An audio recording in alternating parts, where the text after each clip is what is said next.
No. What did they do? What happened? They didn't stand and they got beat up and like castrated and like tarred and feathered and like all this shit. They got beat up, as Julie Brown says it right on camera. They got beaten up because they wouldn't stand. They got tarred and feathered in some instances, and these were kids that were like 8 or 9 or 10 years old. One little boy actually got castrated. And if you remember, I had mentioned to you that this was considered one of the worst cases in the history of the Supreme Court because of all the violence that fell on these kids.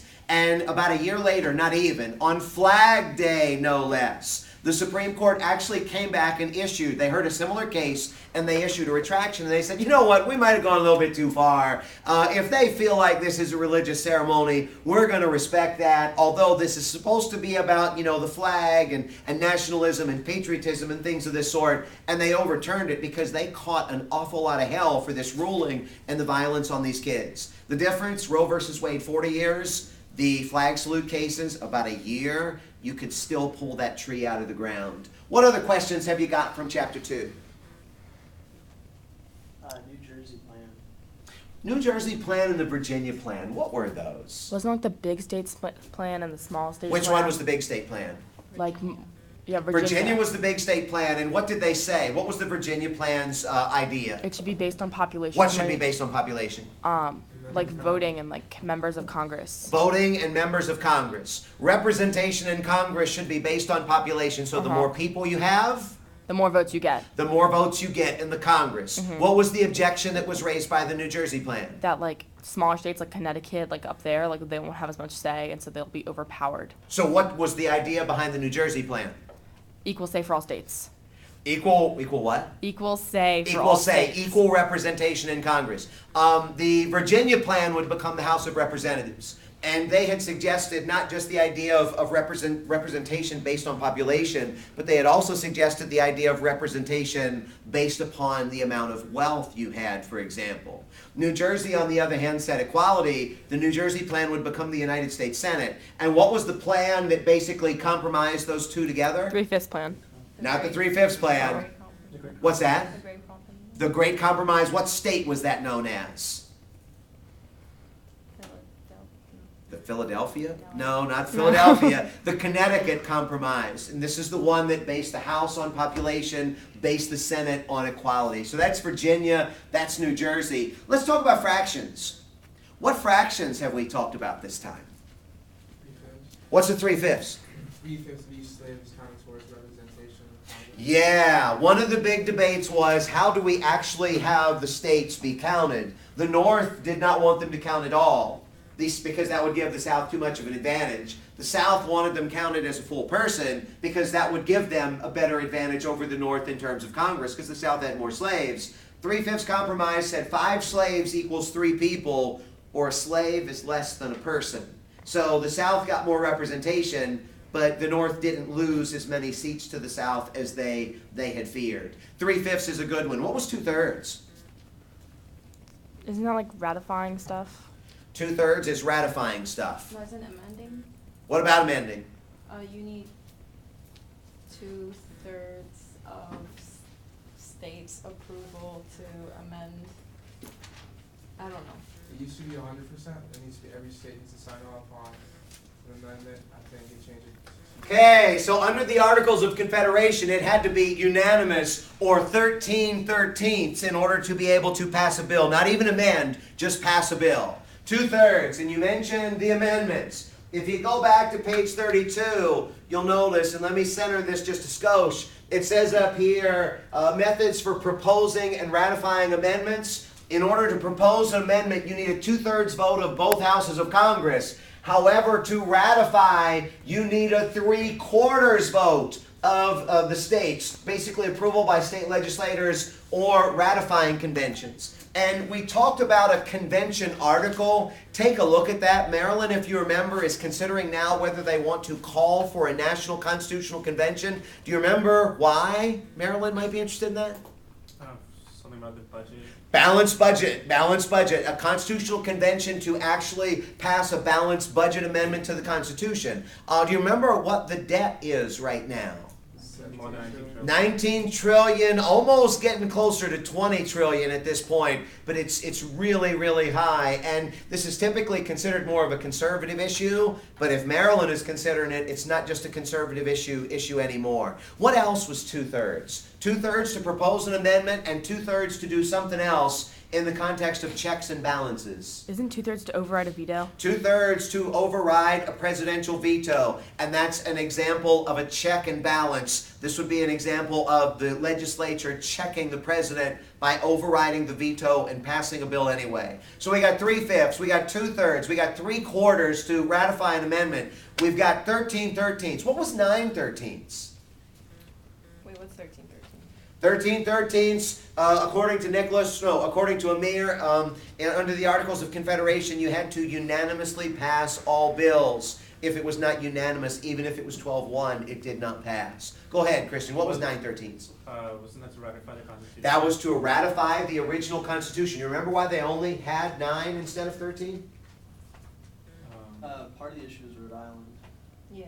Rhode Island was one. Actually, they knew that they had 9 states that would say yes. They weren't sure about the other 4. So some people said that the Constitution may have been illegally passed because they passed it with only 9 states rather than the 13. What else have you got up here from chapter 2? Yes. 1808. What was the 1808 clause? Oh, was it about slave trade? It was. What was it about slave trade? Since 1808, the trade of slaves has to stop.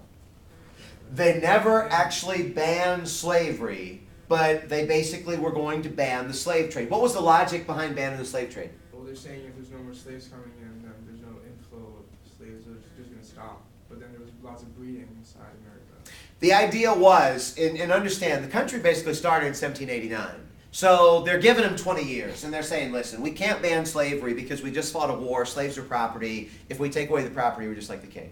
So they said, what we're going to do is we're going to ban the slave trade. And if we ban the slave trade, what we're effectively going to be doing is we're going to be telling folks, okay, you got to stop after 1808. And then the thought is that the slaves that you currently have are just going to die off and slavery is going to go away. But what they did is they actually brought in more and more slaves at levels that they had never realized. They began to breed slaves so that, in fact, the institution of slavery was never going to go away. And this is one of those examples of the road to hell is paved with good intentions, because they were kind of trying to end slavery, but they actually only accelerated it. Do you remember what the 3rd clause was in the Constitution that dealt with slavery? The Fugitive Slave Act, And what was the Fugitive Slave Clause? Yeah. that you had to return slaves to their home state if they That's right. If slaves came into a free state, if they came into a state where in fact slavery was not allowed, then you were going to have to return them to the state that they had come from. And let's face it, I mean, back in those times, it would have been possible that somebody could have really been free, gone to a different state, and then been thrown back. It would be really difficult to prove, in fact, that somebody was somebody's property back in those days, but they would get away with it oftentimes. So the Fugitive Slave Clause, that was ultimately amended out, but that was in there too. So you had the 3/5, the 1808, and the Fugitive Slave Clause. Does anything else jump out up here? Mm-mm. Any other questions? So for the articles in the Constitution, you just want us to list them? Article 1 is what? Freedom of speech. and- No, isn't Article 1 courts? No, legislative. Congress. Article Congress. 1 is Congress. They put Congress first because it was supposed to be most powerful. What they put in Article 2? President is in Article 2. What was Article 3? Courts. Courts. What was Article 4? Uh-oh. Full faith and credit clause. What was the significance of the full faith and credit clause? That like documents from one state have to be like used in another. If you had a binding, valid state document from one state, then it had to be acknowledged in others. And I had given you the example modern day in terms of a driver's license. I had given you the example modern day of, criminal charges or extradition. And I had given you the example of marriage. And some people have argued that the full faith and credit clause, as part of the original Constitution, could have been used to legalize gay marriage a lot longer or a lot sooner than in fact it was. The federal government never went in that direction. So keep that thought in mind. Article 6. What was Article 6? Because there were 2 clauses in Article 6. One was from your scenario, and one we've talked a little bit about as we've kind of dealt with the idea of federalism. Commerce law, Not commerce, interstate. not interstate. Supremacy clause. What was the supremacy clause? Oh, that federal, law will roll over, I don't know. State- Federal law will roll over.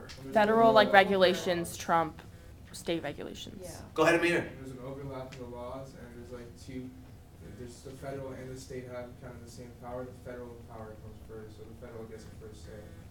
Y'all are kind of close to this. The supremacy clause says literally that the Constitution is the supreme law of the land, and as such, if something disagrees with the Constitution, then the Constitution is going to win. And this was one of the first times where the federal government was basically saying, hey, we're going to run things in the country. The other part of this was the religious oath. No religious oath shall be required as a condition to hold a public office in the United States. And if you remember, we had talked in the scenario about the different classes where somebody, they wanted them to take an oath of office on the Bible. That is not legal to actually require somebody to do. So kind of keep that thought in mind. You do have to take an oath to preserve, protect, and defend the Constitution, but there is no religious oath that's in there.